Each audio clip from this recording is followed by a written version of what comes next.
That's it. We're ready to go. So, thank you, Kurt, for coming over.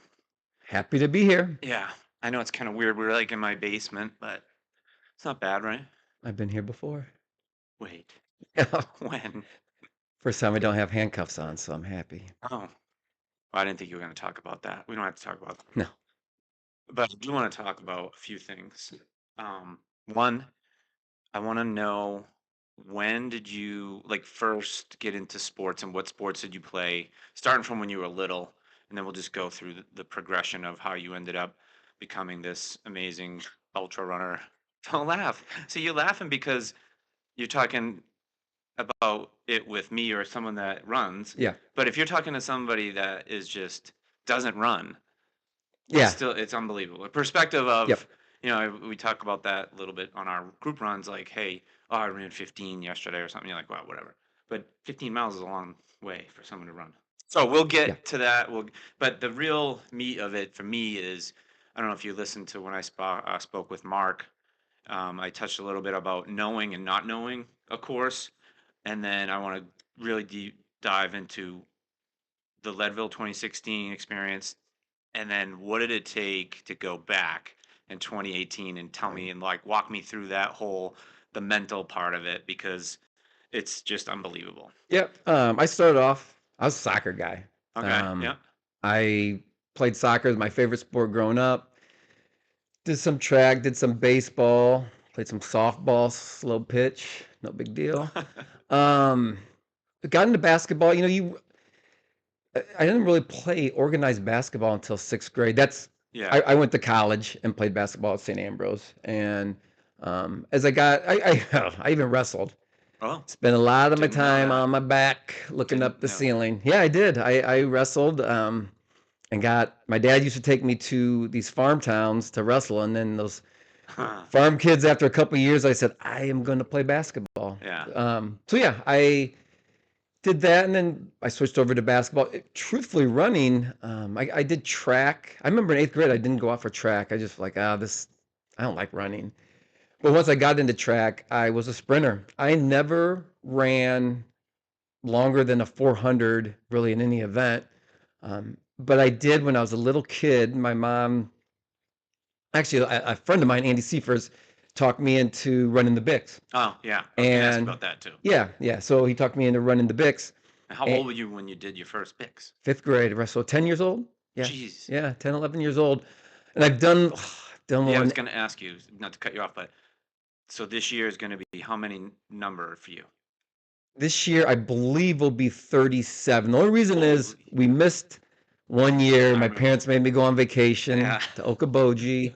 Great vacation, but it broke the streak. So I've Man. ran it every year from 1991 until this year. So yeah, Wow.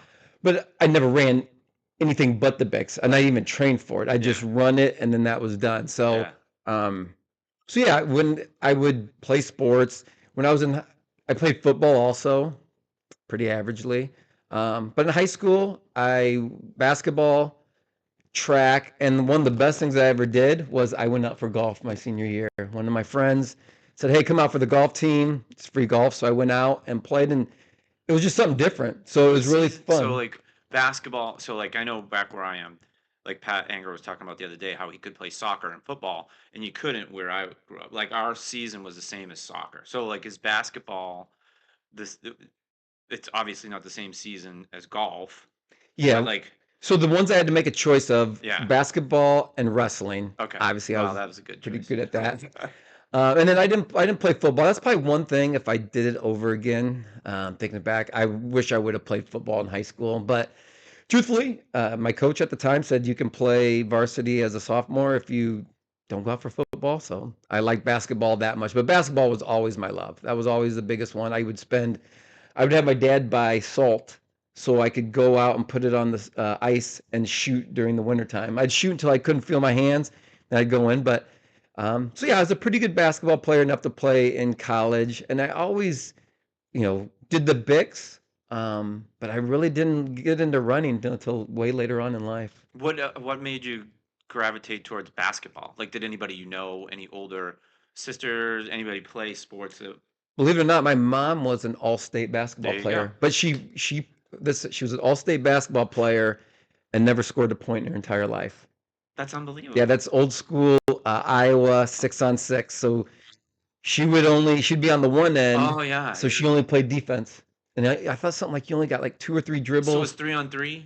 Yeah, 3-on-3, and then Right, you'd. full court. But if you stole it, you'd throw. I Yeah, think you yeah. would throw it to like the ref, and then they'd hand it to Oh, wow, that's the weird. person. So yeah, Iowa basketball girls was like that maybe until like 1990, I think. But so my mom had a. I don't know. I just really what it was is I loved Iowa basketball. And Iowa Oh, yeah. basketball in the 80s with B.J. Armstrong and Roy Marble and Ed Horton.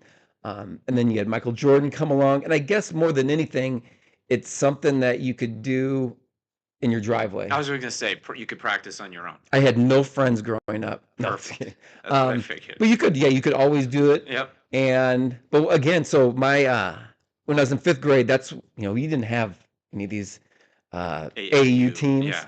So in fifth grade, I went out for basketball, but then I got sick. I couldn't go out for it. And then in sixth grade was the first time I played real organized basketball. And I didn't know if I was any good, but I shot forever in my driveway and I just happened to be good at it. And then I was on one of it's funny, AAU, where I was on a really good AAU team, Davenport North, Davenport West guys. And at the time, now you have 5 AAU teams just from Bettendorf, Yeah, same age. I know. At those time, we would go to tournaments and it'd be one team from Davenport, one team from Bettendorf, and the different cities. So it's a lot different. But we did play AAU, loved it, and then got to college, played basketball. I'm going to be honest. In college, I probably liked going out more than I did playing basketball. So instead Yeah. of spending my time getting better at the craft, I probably spent my time going down So to rookies. let's back up. You're in high school, and when did you start like on the basketball, like tryouts for freshmen? I mean, so ninth grade, did you make the varsity JV? Tell me, like, walk me through how Yeah. you got to play good enough to be either recruited, because I think I know you were, or you were looking to go out east at one point. Remember, to was it Brandeis? Brandeis, I got Yeah. something in But the anyway, go ahead. Brandeis. Tell me, like, so tell me how it went from going, sixth grade to playing high school to playing in college. Yeah, I mean, I was always one of the better ones growing up. So in sixth grade, I um, was one of the better players all the way through. And then when you got to see, I went to high school back when it was only sophomore through Same. senior. Yeah. At So, our high school is the same thing, 10, 11, 12. yep. And unless Great. you're Ricky Davis, who Yeah. played in the NBA, I played with, you don't play varsity as a freshman because you're still in the middle school. But when I got my sophomore year, at that time, not many kids had played varsity basketball. So that was my goal. And I got brought up to varsity. Now, the funny thing is, we didn't have a lot of kids out. So I had to play both sophomore and varsity. And my sophomore year in high school, I can't believe I did this. I practiced 4 hours every single day. So, and we had a small gym, so you either practice 3 to 5, 5 to 7, 7 to 9. And there'd be days I'd go from 3 to 7, but there'd be days I'd go 3 to 5, go home for an hour and a half, Go and then back. go 7 to 9. So, yeah, I don't say it burned me out because it didn't, because I loved it then. But by the end, I was ready for it to be done. And then I was good enough in high school that I wasn't great. I'm not gonna lie. I was good enough to be able to play in college. I had to, like I said, I went to some basketball camps, and that's where Yeah. Brandeis University sent me some information, and then Ambrose and Marycrest and some of the other ones. But I decided I wanted to stay home and go to Yeah. Ambrose, play basketball there, and yeah, that's pretty much my basketball career. Wow. So you didn't even really, it wasn't like you were wanting to be in the NBA. It was just like a, I was one of those basketball players that I didn't really have a great shot. I'm 6 foot. I wasn't jumping out of the gym, so it was just hustle. And it's funny, and you know this because you played the college sport too. Football is, once I got to college, it was more of like a job. I yeah. guess I just didn't love it then like I loved it in growing up. I don't want to say I started getting burnt out, but I remember by the end of college, I'm like, you know what, I don't want to play pickup games for a while. I just need to get away from this. So now you're in college and you're playing basketball and you're probably on your 10th Bix. But wait, maybe more than that by the time you graduate. So you started at 10 and you're now what, 21, 22? So 12 Bixes, and then you just started to keep running. Like, so you graduate college, and then when did you start like, okay, let's go through your career of, okay, you get a job, you work, and when did you start like to get running? I know you said you never trained for Bix, but like when did it start to like happen for you? Yeah. So first of all, the Bix I fell in love with. Signed up. My mom took me down there, and I got all the runners were down there, like Bill Rogers Yeah, yeah. and Joan Joan. Benoit Samuelson, all the big ones, and I got their autographs, and I thought that was really Wow. cool. Yeah. I just loved the event, so I just started doing it every year, and I didn't train for it, but I played, I played basketball all the Yeah. time, so I was in enough shape. And the funny thing is, my senior year of high school, I said, I want to run it under 50 minutes. I worked up to, so about 7 minute mile. Yeah. And I couldn't find the person I wanted to run with. So I ran it with my buddy Wiley. I'm like, we'll keep it, I'll help him get under an hour. And so I'll do it next year. Well, I went to college. I found out the cafeteria. I Yeah. found beer and probably put on, 10 pounds. And I went to run it the next year and I just bonked, Yeah. died. And then from there, I actually got worse. In my 20s, I was running like 9 minute miles, like 60 some. I didn't know how to train for it. So then when I started working, and having a job, having a life, I would go out and I would think if I run 3 miles twice a week, that will get me close enough to the Sure. Bix. And by the way, That's in those 3 miles, I would walk 2 or 3 times. In fact, I got up at one point. I got up to 225 pounds jeez. when I was 25 years old. I did have two knee surgeries from basketball. One when I was 19, and one when I was 25. And yeah, so having that much weight probably not good for the Nah. knees, I think. Maybe. Depends. Yeah, so Depends what you're carrying. I think I got serious when I had a friend run a marathon and when we were 30, and my friend, God bless him, but I'm like, this, he played linebacker in college and he was a bigger guy. I go, if he can run a marathon, I Right. can. So I learned one of the things, the most important, if you want to do something, just tell everyone you're going to do it. And then you kind of have So to you're do it. committed, like out there exposing yourself. Yeah. People ask you about it. So I'm like, So I'm doing it. I'm like, I should probably train for this. yeah. Um, I just thought of something. Not everybody knows what the Bix is. Yeah. So the So Bix, I believe, started like in 1974, and it's a race through downtown Denver. And it is the hilliest race it's the worst. out there. I mean, put this way, I've ran 100 miles in a race. I ran 50 miles, and people are always like, the Bix must be easy. I'm like, No. actually, it's the worst hour of my life of running because it just hurts. Because pretty much the whole thing is going uphill in the middle of July in hot weather. So, yeah, and it built 7 miles. itself Yeah. up 7 miles and it Yeah. built itself up from a race. The first race was like 74 people to 20,000, and now it hovers around the 15,000. But I mean, they get people from that win the Boston Marathon run it, people that are in the Olympics and have Mm-hmm. gold medals run it. So they get some of the elite runners out there, and they work their way up. And I kind of fell in love with it right as it was moving up. In fact, right now it's dominated by Kenyans and Yeah. Ethiopians.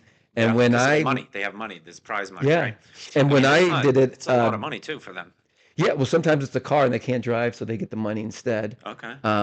So a lot of times, so when I first started with the Bix, they only had one Kenyan that ran the entire thing, Joseph Enzao. I still remember Oh that my name. God. I do. I remember all their names. Um, and yeah, he won it that year, and then through the years it progressed, and it's around a guy that played Bix Beiderbecke that plays trumpet, and Yeah. it's a good festival and a good time. But Yeah. that's how it all started. Now it's one of the bigger non-marathon road races in the United States. Yeah. It's been, I think, like the 7 mile national championship a few times. Yeah, 5 or 6 times for the Yeah. United States. Yep. They get a lot of big runners to come out there. And it was for me when I moved here and I found out about it, I was blown away that there was a statue of Bill Rogers and Joan Benoit in downtown Davenport. I mean, that just was like crazy. Oh my God. And then I got to meet him, Bill, one year when we were running. And then last year, I met Meb. Oh yeah, yeah. Meb He's was there. I another got big one. but so now Bix, and you're into running, and then when you and I met, I mean, that was 2011, like the winter in 2011, I think, going into Yes. 2012. Yep. because John Byrne and Rick were training for 2012 Leadville. And when did you get maybe the idea? Like, what? All right, let me back up. When did you run your first marathon then? So you're running. You said that your friend could do one. Did you train for a marathon? Yeah, my first marathon, I think I turned 30. So I Uh, believe my first marathon was in 2006. And it's funny, first time I went out, it was the first time I'd ever ran more than 7 miles in my life because I only ran the Bix. And the first time I went out, I'm like, jeez, I probably should get water. And I would stop in Hy-Vee and I would, go and use their water fountain. But I learned I got those waist belts, which are yeah, horrible to run in. And then I'm like, I probably need something more. So I learned what goo yeah, was. And I learned through all that. And then my first marathon, I think I ran about a 4:05. it's pretty good. Yeah, not bad. And then the next year, I trained even harder. I had really good training, but you know what happened? It was 80 some Yeah, degrees that day, and I ran like a 4:10. And then I ran a couple more, took off. But the big one was in 2012 or 2011. I ran it, and this is funny how things work out. I might not run Leadville if it's not for that marathon. So I get done running the marathon. The first thing I do is I always just eat like crazy. I yeah. think I go get a Frisco burger and all that stuff. But Nice. that night I went to Hy-Vee to get like donuts and cookies. I earned it. I ran that Yeah. marathon. And I ran into Rick Fountain and I just happened to run into him and he said, hey, and I told him what I was doing. Yeah. He said, hey, John and I are training for this 100-mile run. We need people to help us train. Do you want to help us train? And I did. And from there, it's funny how that path goes Oh from yeah. there on. Yeah, that training year was pretty crazy. That's when I first started doing long distance myself, like longer than a marathon. And I never thought I would ever do that. And but I remember we would run and like then when they were training for it though, I was like, there's no way I'm ever gonna run that race. No. I was like, no way. 100 miles? No way. John asked me like 3 times. He's like, "Hey, do you want to run?" And I would actually kind of make up like, I'm working on getting sub 50 Bix." Yeah. And every year, "Do you want to run?" And finally, one year, and when we did it, I said, "Let's do it." Yeah, that's what my next question was gonna be because I can't remember. So now we're running together for 3, 4 years. It's going into the end of 2015, and I don't even remember how it even came up. I don't either. I think all of a They sudden, decided they were going to do it I think again. him and Rick said they were going to do it, and I'm like, you know what? We've been training for 5 years or whatever. Might as well. I think I And was it like, was, I've been talking about it yeah, enough. Let's give it a try. yeah. And then was at that time, I think you can still do it. It's a lottery. Yes. And then I remember we committed to doing the lottery where everybody's name was like one ticket, but if they pulled that ticket, everybody got in, Yeah. right? Yes. And I know that Pat Militich and I were like, well, we really want to do it, and but we don't want to not get in the lottery, so we paid. I remember that. That's so stupid. Got a trainer. Yeah. And then what happened? You guys The trainer no, but fired what you. happened to you guys? Like you guys got in? We got in. Yeah, we got in Oh, that so we year. got in the lottery. Oh, there. So That was you so luckily spent an stupid. extra $1,000 Yeah, I think for it was more fun. like 2 grand. That was not fun. But so now, okay, that now we're at the point where it's like, okay, this is what I want to know about mentally for you was you can tell me about your 2016 training, what it was like. We trained with John Byrne, we did crazy stuff, crazy workouts. And then let's talk about the race itself and what happened there, and then go from there into the next 2 years after that. Yeah, I don't think once again I ran marathons, and then that year when we just started training, you had to incorporate other things. Obviously, you're climbing up a mountain Yeah.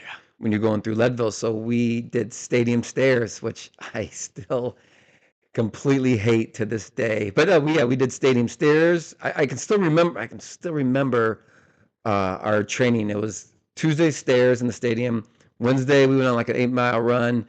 Thursdays we're back at the stadium, but maybe mixing like burpees and Yeah, different things and crazy wall stairs. jumps and yeah, all kinds of stuff. And then on Saturday would be your long run, like 20 to 25. And then Sunday would be either off or usually about 10 to 12 mile run at that time. So those, yeah, I had never been around people that ran before. I mean, my friends and I were like each other. We're like, we'll train for a week for the Bix, Yeah, run, and then we're done. I used to yeah, love the Bix because when it was done with, because I'm like, I'm done running. I don't have to run for yeah. the rest of the year.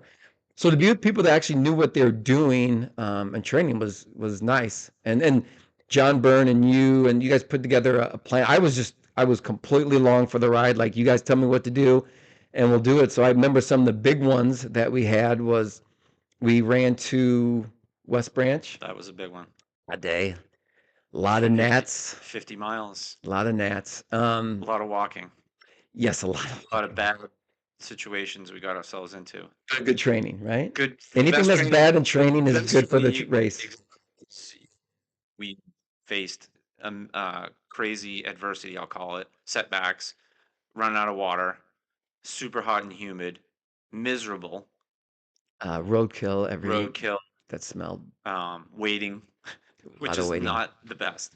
And just it was so funny. Waiting on a MMA fighter, so you didn't Yeah, really I couldn't say anything. I wasn't gonna say anything to him, yeah, but we were laughing. but we could laugh at him because I know Yeah, he couldn't catch me at the time. yeah, And then I remember doing stuff like I thought was really smart. That night run, we did a night run where we probably ran about 45 miles. 45. Yeah, Started at 9 o'clock and yeah. ended at about 6 in the morning. And Oh man, that was a tough one. I remember my neighbors having a party, and I'm sitting there, not drinking obviously, and talking to them like, well, I gotta head out to go run for 12 hours or whatever it was. And then I remember us getting done the next morning, and it's when you run that long, your hip flexors, your knees, like there was a little chain, and I couldn't jump over it. Small chain. Yep. And then just I think what we learned too are different things that you eat over Yes. time, what your body can handle. Because Yeah. we were done with the sweet. A lot of times you do the sweet stuff, and we were done, and that's when we had the potatoes, which were Potatoes unbelievable. and the pickle juice. And you know what I remember too is I told Stephanie, my wife, that I would go to brunch with her the next morning afterwards. So she's like, "Get 3 hours of sleep, and then we'll go to brunch." And I ate 10 things of bacon at brunch. And you normally eat 10 things of bacon and your body, all gets big and bloated. And I needed the sodium, Yeah. so I felt actually really good after I Yeah. ate it. I bet. That was a great run. I remember their goal, John and Rick, was because it was dark. They wanted to stay safe, and they went Yeah. around the track. And you and I were like, "Look, we're gonna lose our mind." That was the first time. Actually, the second time running on the trip. No way for 45 miles. Well, I mean, just I it's forgot horrible. now that you bring that up is we also did the 24-hour run, which That's was true. around the track. That And that trained me more mental, which I think ultra running is more mental than oh, physical. absolutely. And I remember that night I had, I don't know, I probably made some Stomach bad issue. I remember. spaghetti or something, but my stomach was not working. And you know what? Smart. Instead of getting Pepto-Bismol right away, I'm like, let's wait 5 hours. I struggled that night. But once again, you learn during that stuff. Yeah. That's the best, when you're training and things go horrible, that's the best Yeah. training for a race. And keep going, right? Yep. Whether it's an issue with your foot, a shoe, a gear, something in your stomach, figuring out and fixing it, because anything could happen on race day. And you want to do it right away. And that you Yeah, like get these getting a rock in your calluses shoe. on your brain or where you learn from each thing. And this last year I was in a race and I could feel just the littlest last year, just the last couple of months, I could feel the littlest thing on my toe. And the first thing I did when I got in is change it, wrap it, and Yeah. fix it. And then it was great the rest of the race. But if Yeah. I don't do it, Yeah. I have a blister that is affecting me the whole time. But Yeah. back to the 24-hour race, I just remember wanting to see the sun come up. I mean, you start losing your mind a little bit, right? It was bad. And I remember we started at a weird time too. Like, didn't we start at, there was like two groups of people. We started at like maybe 11 or I think 1. it's like one because of Yeah, Pat. 1 o'clock. That's Pat right. was flying in Yeah. from doing the MMA fights. That's right. Always Pat. Always Pat. Yeah, he was an anchor. I mean, it was probably like 90 degrees out. It was pretty When we hot. started, you know what we decided to do? Run up hills. I know. That was a good idea. No, that was stupid. That was stupid. I remember that, and it was early on. It was like 5 miles in, and we ran that hill, the FB, and I'm like, I'm not even gonna make it back to the high school. Never mind 24 hours. I remember doing like 8:30s, and I'm Stupid. 2 hours in to a 24-hour run. Yeah, that was fun though. We raised a lot of money that day. I think we raised like $1,500 just that day. Yeah, that was cool. And I once again, I remember the sun finally did come up, but we weren't done till 1, so I'm like, awesome. Yeah. I still have 8 hours left. Yeah. God. And first thing I did, no lie, 2 Big Macs, Oh, 2 yeah. cheeseburgers, and ate Yeah. those things. We bunch of us, you did the 50 miler and didn't come with us to Wisconsin. But as soon as that we were done, when Rich was done with his 13 hours, uh, he wanted McDonald's. Yeah. And I think that was the first time I had McDonald's in, I don't even know, probably 10 or 12 years. But man, that I got a double cheeseburger and French fry, and it was amazing.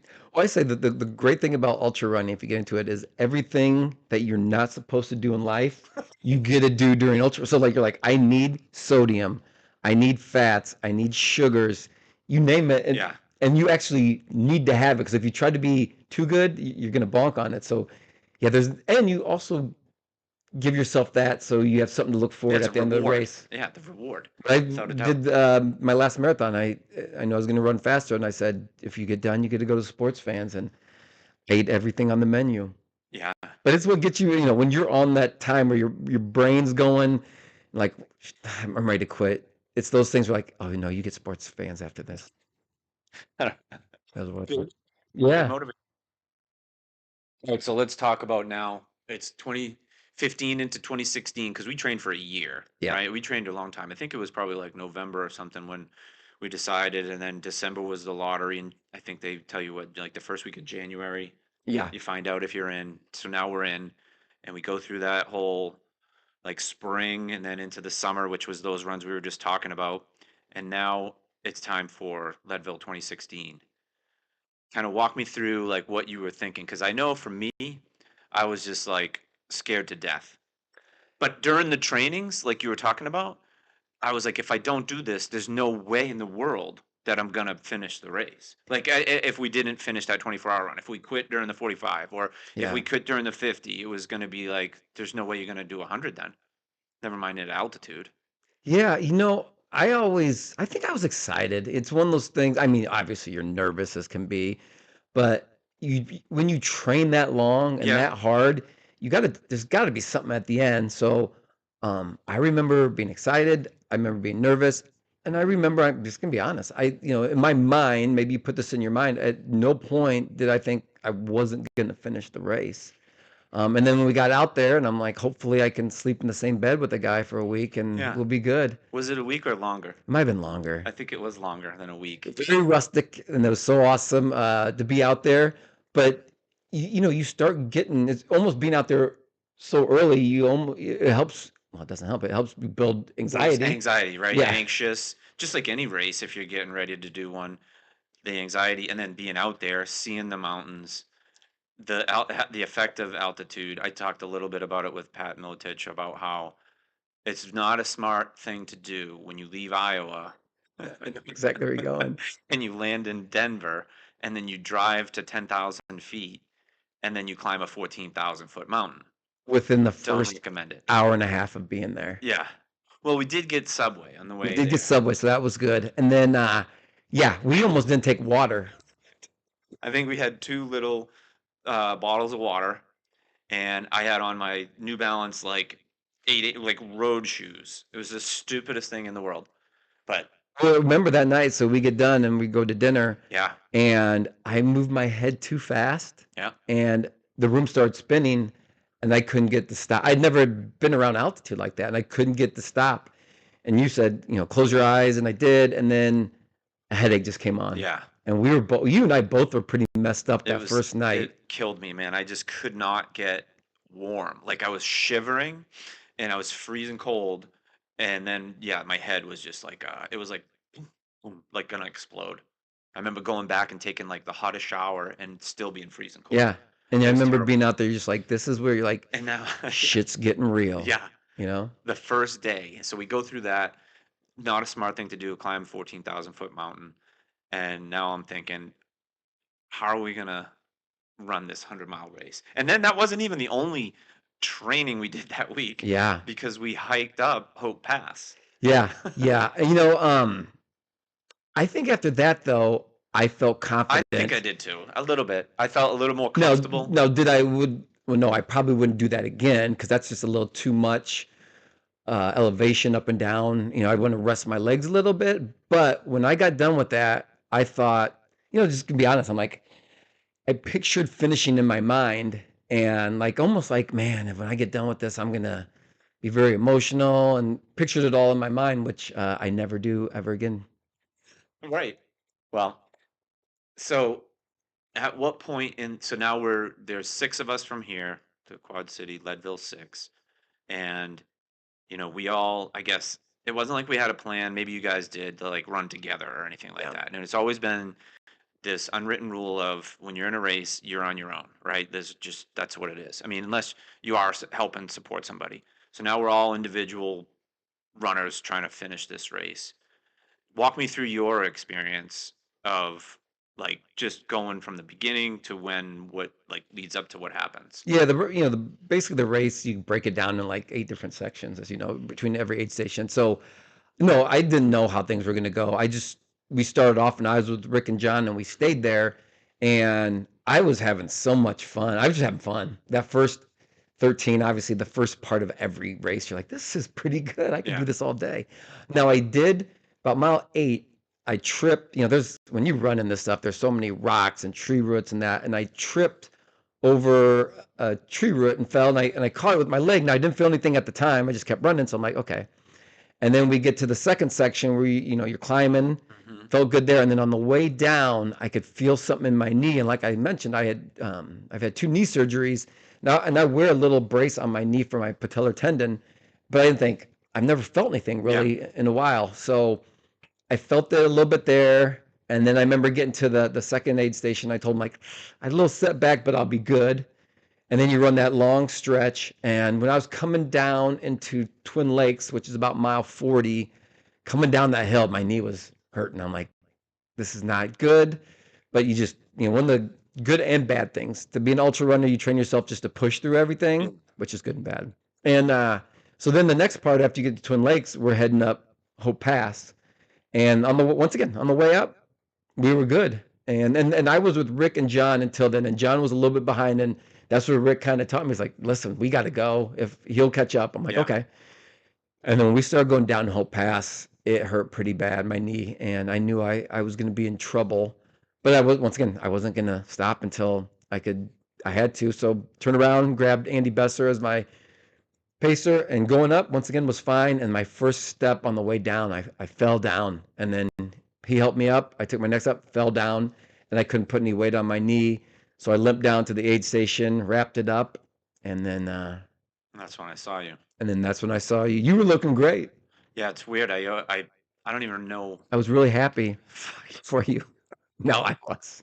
um I always forget until I keep seeing videos or like when we were out there, it's that Hope Pass is not the aid station.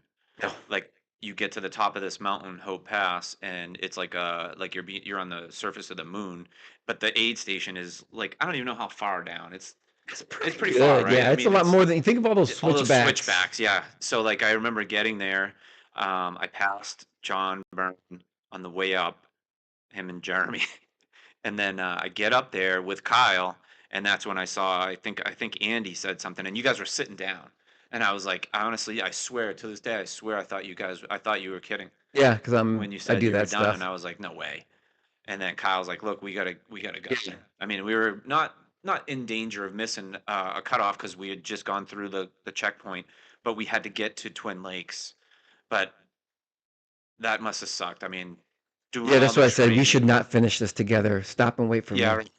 But doing all the training now, barring an injury, which happened, you were prepared to finish and you were visualizing finishing and everything. So now, walk me through that happens, and now Well, you real quick, got. I'll tell you Go is ahead. I remember walking down. I mean, so when you know you're not something you've trained for a year and you know you're done. It's the craziest feeling. It's the Yeah, worst feeling. So you know you're done. So I had to walk down in the middle of the night, getting cold down the mountain.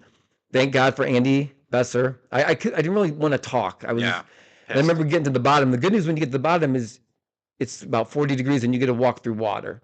I remember that. And you know you're not finishing. There was a guy from New York, and he was talking to us, Oh, yeah. saying, I'm really happy. This is awesome that we made it this far." And I'm looking at Andy, going, I can't talk to him. I'm Yeah, like, maybe you're happy with this. yeah. I can't talk to you. And then you run into everybody, and like David Hmm. Clark once said, and it's so true, is when you're in a race like that, there's so many times you're like, I just want to get off this race, and then the second you get off that mountain, the only place you want to be is back on it. And I just said, remember this feeling. It sucks, and you'll have to use it some other time. But that was about the lowest of lows for me in any running that I had, and it sucked. But hey, it made me stronger runner in the end. And now you're there. Don't cry. No, it's okay. You're fine. You're in a safe space. But you're there, and then I don't even know what happens after that, but I'm assuming you go back to your house, the house you guys rented or whatever. I don't know. What did you do? Yeah, we went back and they filmed me. There's actually a video out there, them filming me, and I say, and I sound drunk. That's what people don't know. I remember someone coming up to me one time and said, "Hey, I saw that video where you're drunk saying you'll never run a race again." I'm like, "No, I'm not drunk. I'm just haven't slept in 48 hours." But I said, "I'll never do another ultra race again." Yep. I'm a big person. Yep. And then I remember waking up in the morning, and man, it was tough. And then I remember you guys. I wanted to come and see you guys, watch you guys come in, and so we did that. And then I remember my mom and sister and Stephanie had to leave, and it was just a lonely feeling and sucky feeling. And but I was happy for all of you guys, and then just kind of had to go with what happened afterwards. And funny stories. Then you get home, and the first day we get home is unpack your backpack. So I'm like, oh, I get to go to the elementary and the middle school and have everyone either say, sorry, hey, what happened with that race? It's good. You got to live through it. But the best thing was I got home and I walk in the house and they had pita pit because I loved pita pit. They took it away, but they had pita pit. And the kids were like, you can tell they're kind of quiet. And they're like, hey, Dad. Lauren's like, Dad, I'm going to sleep in my own bedroom tonight because my kids love to sleep in our bed. If your kids didn't sleep in your bed, awesome. You're a better parent than we were, but we didn't. Our kids slept in our bed. And then Nick looked at me. He's like, Dad, I'm going to sleep in my own bed tonight too. And he paused and he looked around. He's like, because you never finished the race. Right? But it was so good. I choked him for a little bit. No, I just. Was he 7, 8 years old? Year 2016, 9 years old, 9 years old. And I just remember dying laughing. Yeah. And I thought it was the funniest. And it was like, okay, back to reality. You didn't finish the race. Life goes on. Things are pretty good. But when you're in that moment, it's like one of the toughest things ever. But that brought me back. And I'm like, okay, we'll go from here. And I actually, luckily, didn't have to get knee surgery. But I had to wear like a little brace for about a month. And then after that, I was back to running again and kind of back into everything. Yeah. And now, so that's 2016 and it's now into 2017. When did you decide that you were going to do it again? I can remember exactly. I was out, my sister Tracy was in town and we were out at Scott County Park in August. And I was following John Byrne and John DeDonker were running it that year. So I was following their updates on my phone, 2017, and I was following the updates. And in my mind, I don't know if this is how it is. I feel like Stephanie said, you're going to do this again, aren't you? And I went, yep. I'm like, I think I got to. And at that point, because I did. I thought, I'm never, not for me. But now I've learned, after I get done immediately with every ultra race, I always say I'll never do it again. Because you're in that situation. Yeah. But I decided that day I was going to do it again. And then actually this time, I'm like, I'm going to make my own game plan. I'm going to do some research. I'm coming up with all this stuff. And I wrote a list. And I was a lot more, it was just because I knew what was in front of me. And so I changed a lot of things up. One of the biggest things I did, which has probably been a good thing for me in my life, is I probably ran that first Leadville at 190. And I said, hey, I had knee issues. I've got to lose 20 pounds. Yeah. So I lost 20 pounds for the race and got down. I mean, when you first lose that weight, I had people asking if I was sick, Now I've had it. I've kept it off this time. But that was one of the big things I said. I'm going to have to lose weight. I've got to get better on my knee. So I went and worked with Larry Radigan, was great. And he gave me a bunch of stuff to do. And I did it every single day. And to this day, I do it 5 days a week to make up with my knee strength. And then I just wrote down, I went, picked your brain, went out to lunch with John DeDonker, talked to John Byrne. And that's where I learned, some of these training runs, I'm going to enter other races instead of making runs. Why don't you get in that race form? Yep. And I remember. So I did that. And I said I wanted to do yoga, which I didn't do. I wanted to stretch more, which I never do, but I should. You should stretch, but I just hate it. And I started lifting weights again. I thought that was a big thing. Obviously, you guys can tell are watching. So yeah, I did some changes on what I did. A lot more trails, and I was ready to go. I felt pretty confident the second time I went out there. So let me ask you this though about mentally, because I remember Stephanie asked, I don't even remember where we were or whatever, but we were talking about it, and I think it was you already were committed to going and training for it again, and so I think we were all out or whatever, and she asked, would I ever do it again? And then before I could answer, she said, well, because what if you do go and you don't finish the next time, and you already have She finished? just asked And that, I was doesn't she? like, oh man, now you got me She thinking, does. man, I'm 1 for 1. If I go back and something happens, I get hurt or whatever and don't finish, then what am I gonna Oh, do? she's like Adrian from Rocky, just Yeah, always buzzkill. man. You can't do it. So now you have to do all the physical stuff, but mentally knowing, right? Now you have like a chip on your shoulder, but now you've been through, almost entire you've been through the whole course because it's 50 out and 50 back. But going into it mentally, like give me like when you get out there, what does it feel like? Yeah, what's funny is like we mentioned before, I talked about not finishing Leadville. I told myself when we first went out there and it got real, because you've seen on through the internet, on the computer, you've seen the finish of the race through stuff that John Byrne had sent out, but you're out there. So I was mentally like thinking of how I would finish and this, and when I got out there the second time, I'm like, don't you ever dare during one chance of this think about finishing until you're there finishing. I would not, and I still to this day, I do not let my mind ever go there.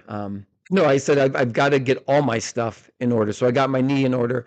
I did get my eating in order, and probably one of the through the training and running those races, and that was the thing. Funny story, and you know this one, but I'll tell you is one of the best things that ever happened to me was that first race was Potawatomi was my first race. David Goggins and I, no big deal, him and I. That was my first race I ever did. And I said, if I finish this, it's going to give me a big thing of confidence. But I was still so scared about my knee. I Yeah, had not finished an ultra.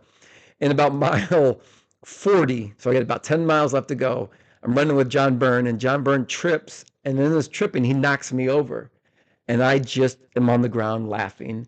And I get up and I realize, okay, I can fall down again and I'm going to right. be okay. So I thank him for doing that.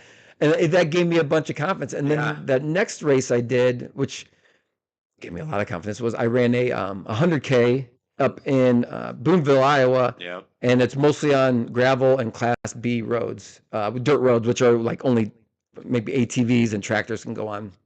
And where it helped out was it was 96 degrees the entire day, 96 degrees. And I know Stephanie had reached out to you a bunch because it's funny how things go. You don't know what's going to happen in the Yeah. race, so you get so dehydrated, even because you're drinking warm water. My hip flexors, my left knee Yeah. was hurting, but I made it through that race. And there was 2 or 3 times during that race I said, I'm going to quit when I get to the next aid station because it's so hot out here. And then I'd get there, I'm like, one more, Yeah. one more, and then finally towards the last one, I'm like, I got this. But going through that, I'm like, listen, this doesn't have the mountains in it, but running through 96 degrees all day, I felt confident when I went out to Leadville that I was going to finish. I mean, and once again, there's so many things that you can't take into account, like my knee the first time, but your stomach, having those issues, headaches, the different things that you can have. But I thought I had prepared myself. So going out there, I was pretty confident. She was texting me while you were there and running, but she texted me that she was gonna go to Walgreens or to the store to get you like something for your it Asper must cream. yeah. And I said, well, but wasn't it something different though? I said, what are you gonna get him that for? It wasn't You like did, and you said get icy hot. yeah. Yeah. Because I swear I thought she said like Desitin or something like that, and I was like, no, what are you talking? Preparation H. Yeah. Yeah, I remember this too. And once again, this is on me, so it's a funny thing. So Stephanie, don't get mad at me. Um, I come to the first aid station. It's 94, 96 degrees, and I get there, and I'm like, okay. She's like, all right, what do you need? And I'm like, can I get some ice for my backpack or for my camelback? And she's like, ice? I'm like, you didn't get me ice? She's like, you never told me to get ice. I'm like, but And what's weren't the kids all with you? Lauren helped Yeah. out, Yeah. and yeah, but truthfully, I knew they had ice there. You always pivot and figure things out. But on top of that, she was so nice. I remember the second one. She's like, "Hey, good news. The air conditioning's on. Get in the car, relax a little bit, then go out." And I'm like, "I can't. If I No, go yeah. in there, I'll never get back out." Yeah. By the way, her There's and a lot of Lauren are kids. going to like Krispy Kreme in between all my aid stations. But no, they were awesome, and that race gave me so much confidence. But yeah, I remember I had to double knee braces on because I had to look like a mess. And it's funny because I remember this too. And I do this for every ultra race that I do. I'm getting ready to start the race, and I look around and I go, I am the worst person here. Yeah. I am gonna get dead last, but it's not about being fast. It's about just keep going, keep going. Relentless. Yeah. But yeah, every time I'm like, oh God, what did I get myself into? Yeah, and you came in third place. Yeah, That's crazy. So that's June? Memorial Day weekend. Okay, So so yep, it's basically June. So yep. now, what did you do? Okay, so that was your last big run. What did Remember you we do? did that? I did that 40 Oh, yeah, mile Wildcat Den. Wildcat Den. It was like 9 hours or 10 Yeah, hours. 10 hours, and 10 then hours. That was a good one. yeah, and then we got up there. In fact, we went to Boulder. I went out with Andy. We Mhm. drove out there, went to Boulder for a couple days, so you get acclimated at 5,000 feet instead of 10,000 right away. And then when we got to Leadville, I said, "Listen, we're just gonna walk up the back of Hope Pass, not Hope Pass, of Power Line, Yep. and then we're good." Yeah. And then, so I really like. I know I like going out the way I did last time because the longer you do, you just kind of build up anxiety. We were there 10 days the Yeah, first time. So yeah. you guys were there for how long? A week? We Six left days? on a Sunday, so we got to Boulder Sunday night, and then the race was the Saturday, the following Following Saturday. Saturday. Okay, that's cool. That's a good amount of time. Yeah. So now you go out there and you have to relive the whole entire thing again from the beginning to climbing Hope Pass. Um, and I know you said that you weren't ever going to get that kind of seeing the finish Mm-mm. or thinking you're going to finish, just get to the next aid station type mentality, right? And you probably had one of the best front halves, I'll call it, out of anybody during that time. And I didn't go out there, but I was following you, and I You was had a like, "Holy wedding. crap!" I think You had a wedding. was it something? Yep, I remember. I never forget that stuff. Where? No, really. You really did. You had a wedding. Back in Boston. Yeah. Okay. So I just remember following and going, "Holy shit! He's got a chance to break 25 hours on the first 50." You did. Yeah, you You ran did. 11 and a half, I think, in the first 50, and I was like, "Man, holy shit! He's gonna do it." So tell me, what were you thinking, like all the way through? Like my big thing is I don't want to know You and I are what's about coming, opposite the way right? we I approach a don't want to know race. what's coming because I just want to experience it and get through it. Versus if I know, oh shit, I gotta go do Powerline, I gotta do Hope Pass, and through wind, all that kind of stuff. I don't know. I don't want to know. Yeah, Now you know. I will say what I learned. It's funny, it's because of the way my race went. I learned, having ran the first half, I learned a lot from that. So it's funny when I started off. I gotta remember this though, by the way. I was going down a hill. You're 4 miles into it, and the pretty steep hill. And the guy behind me tripped, fell, and blew out his like Oh hamstring. And I'm man, like, this guy trained for a year, and he's done after 4 miles. 4 miles. So yeah. But I remember I kept telling myself because that's where I tripped and fell. And I at one point said, I Pick maybe up your tripped a little feet or bit. I something. go, pick up your feet, Yeah, asshole. yeah, And the guy behind me was like, what? I'm like, oh, I'm sorry. I was talking to myself. I'm yeah. talking to myself. So I got through that and felt really good. And I remember telling myself, okay, you remember this part when you get to Hagerman Road, Yeah, which is like the only part that's like a little flat gravel part. I'm like, you can run that. Don't run fast, but you can run that and make up time. It's nice and easy. So I was still feeling really good. Got up to the top of Power Line, and where I got my confidence, especially, was coming down Power Line because I had zero. My knee felt great, and then I got to Outward Bound, and then the next part, I remember it started raining a little bit, and I didn't bring my jacket. And this is what happens during those races. You at every point during the race, you've got to adjust and be fine. So I didn't have my jacket. It started raining, and that's when I do the thing where I'm like, "What am I doing out here?" yeah, I'm like, I could be back, yeah. hanging out with my friends at a bar, having a good time, and I'm doing this. It's raining. And then I went, shut up, Yeah. turn that off, because if you go dark, you're done. And so I just said, keep running. And things we always say is, just give it 10 minutes. So at that 10 minutes, it sucked. And then 10 minutes later, I'm like, this is awesome. And I remember telling myself from the first time running, that's a long stretch. That's a good 15-mile stretch. Yeah, it's and it bad. feels longer. So I told myself, like, this is going to be long. That's okay. This is going to be long. So when I got to Twin Lakes, I come down, and that's the funny story too, is I was running well. And I got to Twin Lakes, and the thing about when you run these ultras, what gets you through is seeing people at the next aid station. It might be 2 minutes, but just seeing them rejuvenates you, and you're like, I don't even know if that's a word, but close enough. Yeah, you guys know what I'm talking about. So I get there, and I look around, and no one's there. I'm like, okay, all right. And then I see Andy Besser looking for me, and I come up behind him and kind of hit him on the back. I'm like, hey, what's going on? He's like, oh gosh. And it was Andy. I had a crew of probably about 12 people, but it was just Andy, my dad, and my two sisters, Carrie and Gina. And we didn't have a chair. So but that's once again, okay, this is what it is. Yeah. Readjust. So we used her chair. We got everything going. And then the rest of the crew came. And I remember I taken off. And I was like, Hope Pass. Hope Pass to me, when I did it the first time, felt like it was at like a straight up. And so I was pretty scared. And I didn't have my coat. And I remember getting angry, going, I can't believe they let me leave without my coat. And I even text Stephanie going, you guys didn't give me my coat, which out there, your text messages come through 3 hours later. Yeah, no. Because so they didn't even know. But once again, I went, you know what? When you get up to the top, it's going to be cold. Just get down. Yeah.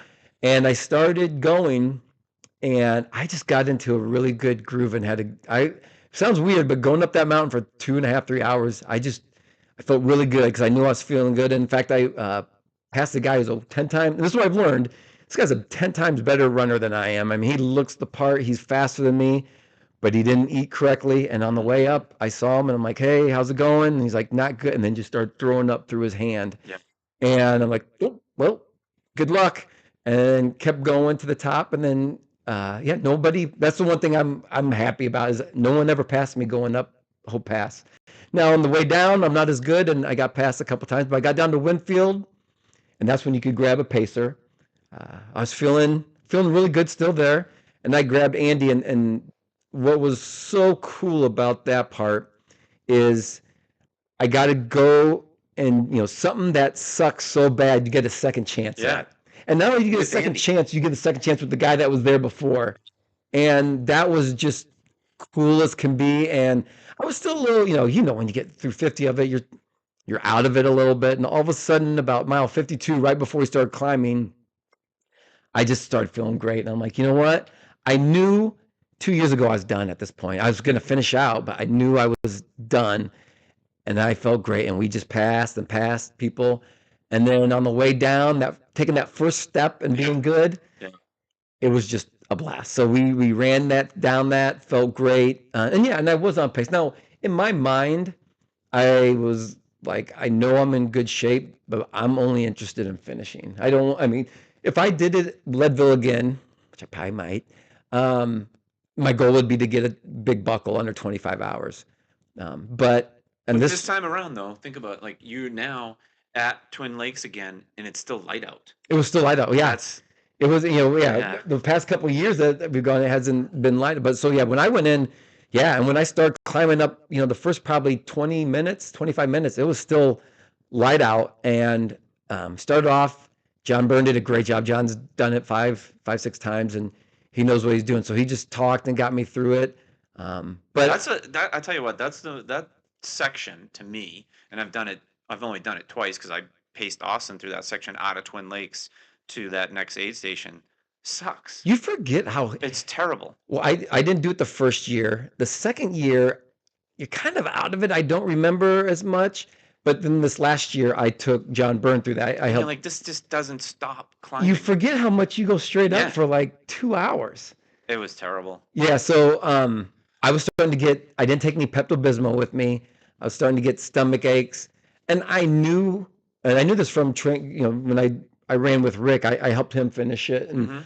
I knew you could walk it in. If you get the Twin Lakes the second time around, if you got a little bit of a cushion, you can truthfully walk it Well, in. let's just pause right there for a second, because now you're already at mile 60, 61, 61 or 62. 2. And to say you can walk in the next 38 miles, that's not easy to do. Oh, Even if you're walking. Like people that don't know, oh, if they look at it and go, you can make Leadville if you if it's a 17-minute mile to make it under 30 hours, like 17 something, right? And they're like, oh, I can walk a 17-minute mile. yeah. And you're like, no, no, no, no, no. Well, here's a couple things.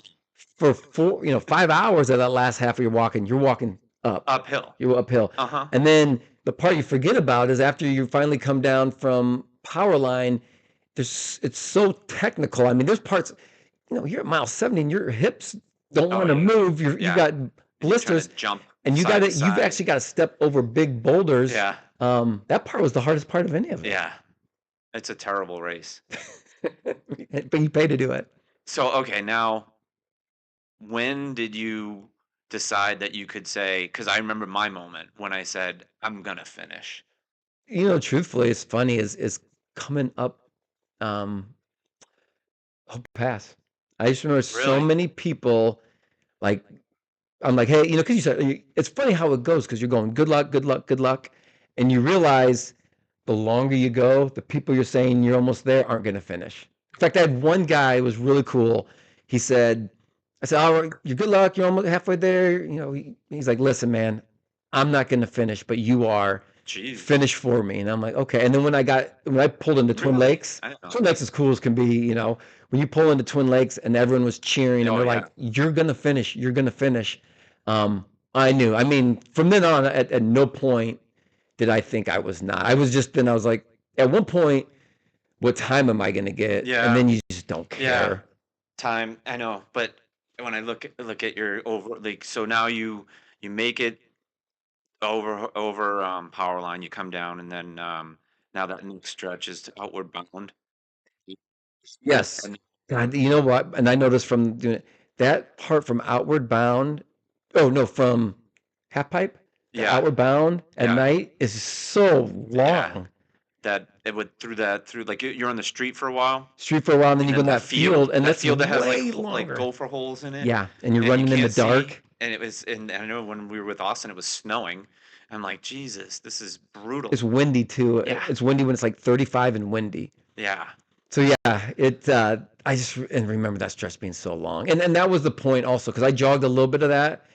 And I'm like, I don't care about time anymore. I'm gonna walk it in and or kind of hike it in.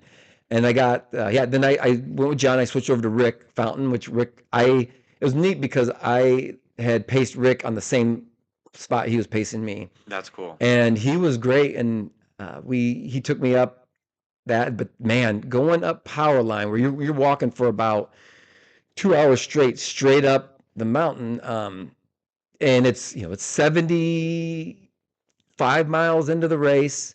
It's like 2 o'clock in the morning. And for me, it started raining. So it's like 38 degrees and it just started raining Uh, sideways. And I gave myself about 2 seconds to feel sorry for myself. And then I'm like, you can't think of this. yeah, And what's great about Rick, what he did a great job was he never even mentioned it was raining because yeah. he knows Yeah, what good's it what gonna yeah, do. why bother? Yeah, you don't want to be that I know we haven't talked a lot about it, but the Pacers and the crew, I mean, it's not possible No. without them. Some guys that are professional and they're insane that finish in 16 hours don't need that kind of support, but I would say 95% of the runners out there, they're not finishing when they do finish without the support or crew, Yeah, and like a pacer. I think what we've said, and this goes back with Austin, and even last year when Austin and I went out there, is we tell people you get to Twin Lakes, and then you have a pacer, we'll get you, we'll Get get you you to the through it. finish line, Yeah. and especially when you have pacers that have been through it and know, they're like, nope, you Yeah. can't be, you got to be a little bit nice, but you got No, to have you some gotta be tough mean. love. Yeah, it's tough love for sure, and, because that person has been running for, 60, 80 miles, and you're not thinking correctly, so you forget to eat, you forget to drink, you're stubborn, you're being like, you know, you're tired, so you're miserable, so having that person to tell you what to do, I think for me was like, that's only way. Yeah, and that might sound mean, but if you asked you at the beginning of the race, hey, I'm gonna have to be on your ass. Are you okay with that? You're like, for sure, do whatever it takes. Now in the moment, you're like, Yeah. man, you don't know what I'm going through, but you need Full that crowd. person. And yeah, I mean, we both had some great people to do that. And yeah, I remember Rick. God, what was the thing in the soccer games where they would swirl Oh, the? the Zeus, Yeah, they were making those noises. It was around that time. Yeah, and I could hear them. sticks and stuff. But it felt like I could hear him for an hour and a half before I got there. And that seemed never ending. And I remember too, Rick did a good job of making me eat. I want to say at that time between Rick and then Emily who got me after that, I would eat, it sounds weird, eat not to throw up. Because you don't want to eat anymore, right? Yeah. But you know if you don't, your stomach's gonna cramp. Yeah.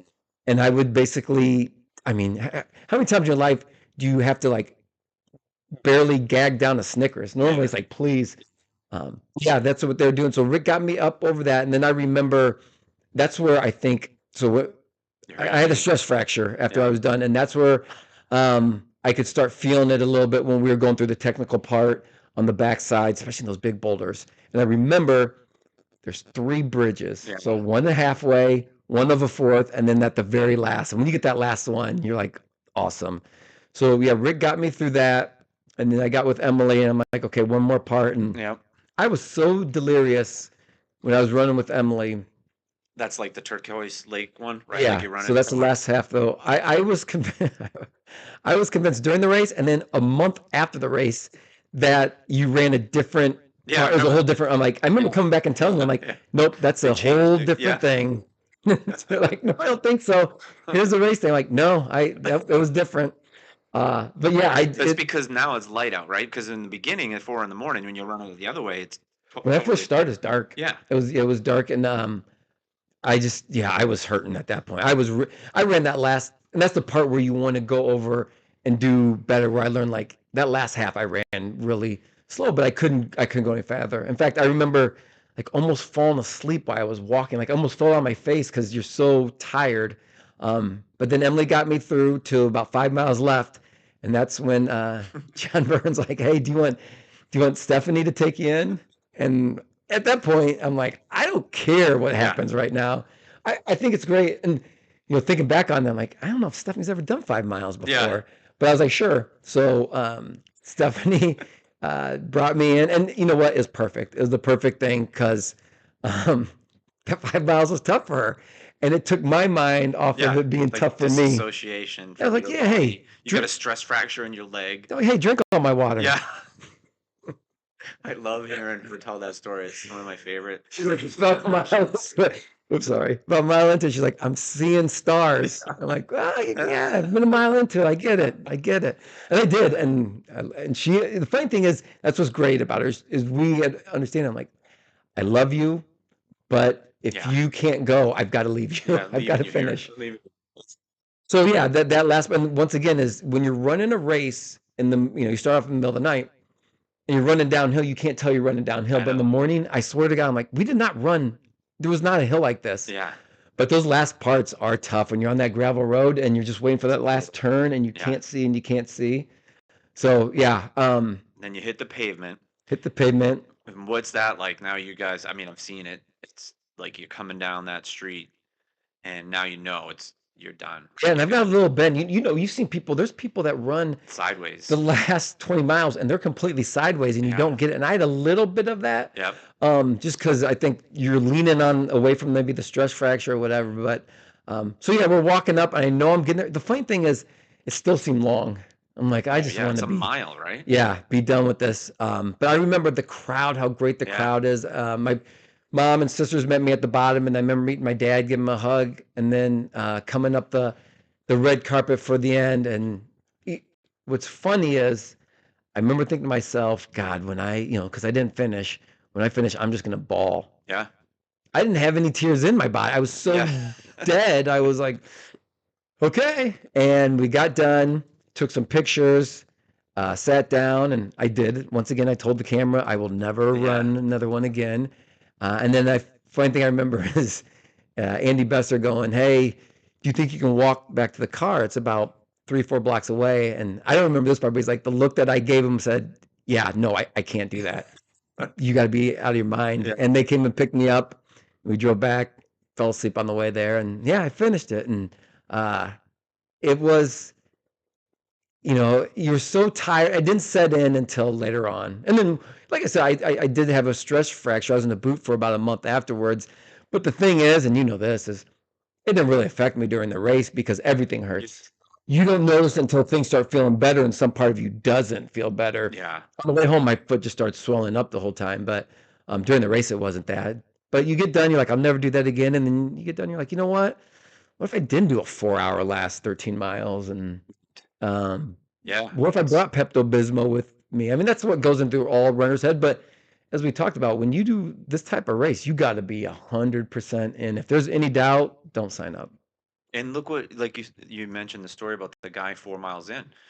Anything you have to have the perfect race. I mean, maybe you want to let's talk quickly about how the statistics for this race are insane in terms of who finishes and who doesn't. It's like 50%. So Yeah, like we talked about before, and you said it before, you get in the corral and you look at everybody there that is like world class yeah. runners, and you're like, what am I doing in this Oh corral? my, a Like, guy from right? Iowa. But I remember my experience was when we were running, I was running with Pat, and this one guy was like, "Look, man, everyone's going too fast, and half you people right now aren't finishing this race." And you're like, "Holy shit, he's right." For the people don't finish the race. It's Yeah. crazy. Well, and you see people that you talk a little bit to people while you run, and you see them, and you know they're not going to finish. And like I said, the big ones hope pass. Like the first time I did the race, I knew I wasn't. I wasn't like probably talking to many people, but the second time, feeling good, saying great job. And like I said, at a certain point, people aren't finishing. You're like you're 50 some miles into it, and Yeah. that's tough. Or even the worst is when you do finish, or even when you're a pacer and you're there at the very end, and you see people running up, and they're about 2 minutes late from the finish. Now, granted, they finish, and that's great, but you're not going to get the No, official you belt DNF. buckle and Yeah. that, and that's Eesh. got to be tough. Yeah. That's horrible feeling. I still am amazed. Like I don't know if I DNF'd and then said I'm gonna go back and do it. It would be.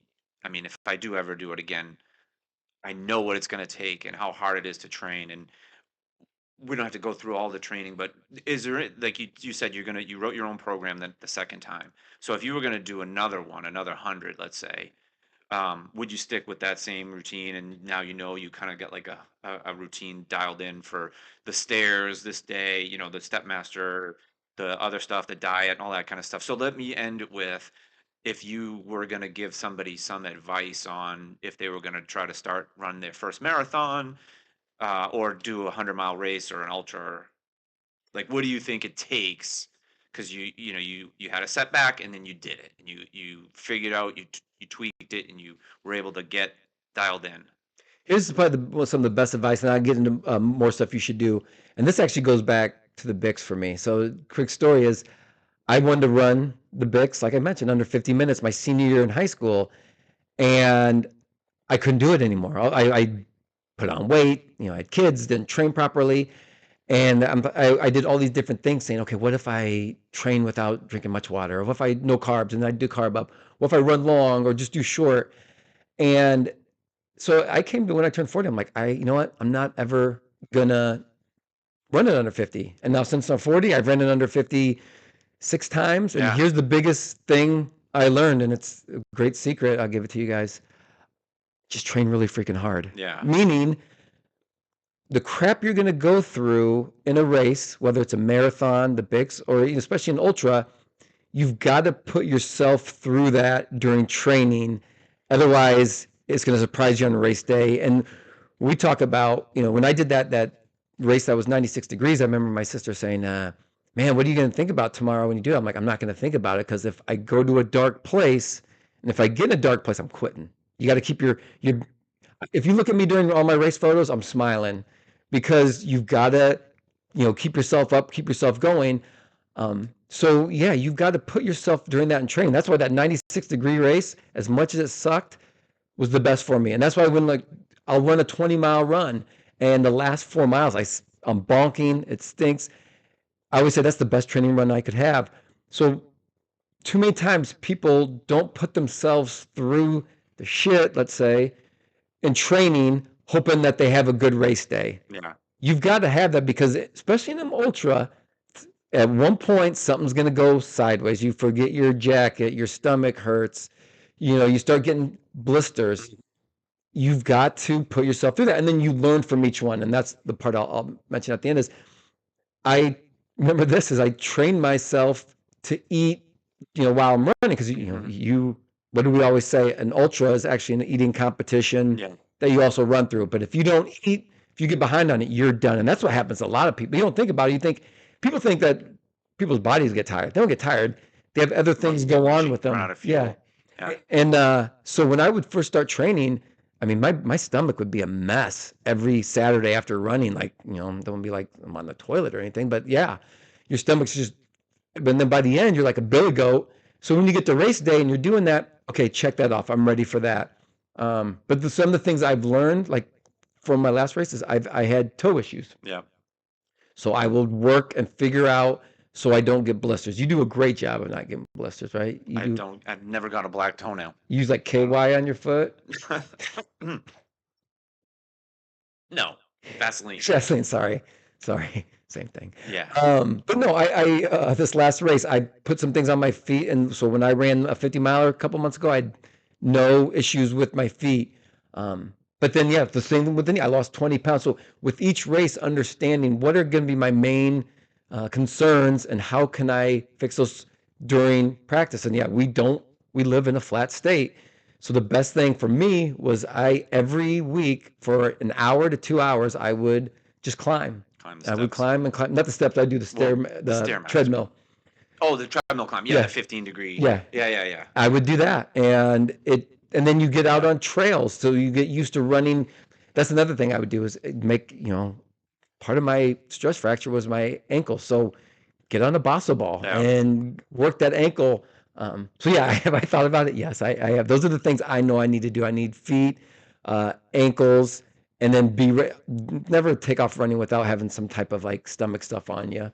Because once you get behind on that, you're not going to get back forward. But yeah, my next goal really would be to do it again. I've talked to the boss, Stephanie, but to do it again and then go. If I'm going to do it again, I'm going to go after under 25. Wow. And we'll see. Yeah. And you're trying to go under a certain time for Bix this year too. Yep. So 15 years ago, we made up a little cup for the guys that I grew up in my neighborhood. It's funny. I've been running the Bix with the same people for 20, 30 years. And so we made it a competition. Some of them had knee stuff, and I've won it a couple times. But the one thing I haven't won is my friend Matt Fritz. He ran it like 46:20 when he was 18. And so that's my goal. For that. My fastest is 47, but if I could do that at age 49, it'd be cool. But here's the thing: is it's like running. You've got to respect it because the last time I thought it, I went out too fast. I bonked. I ran like a 53. So these races, you've got to attack them, but you got to respect them because if you don't, they'll eat you up.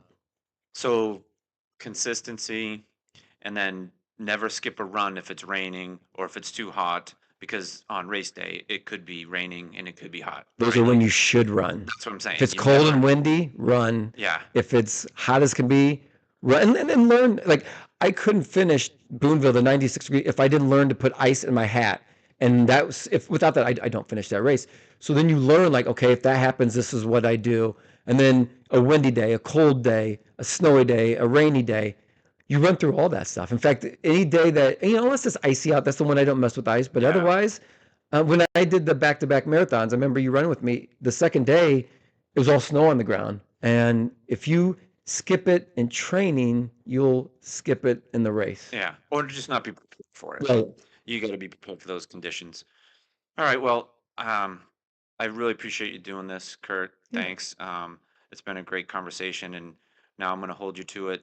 Another Leadville and a sub 46:20 Bix. I think so. I'll have to check that. I actually have a trophy. I'll see what it is. We'll just call it 46 and below. 46:20.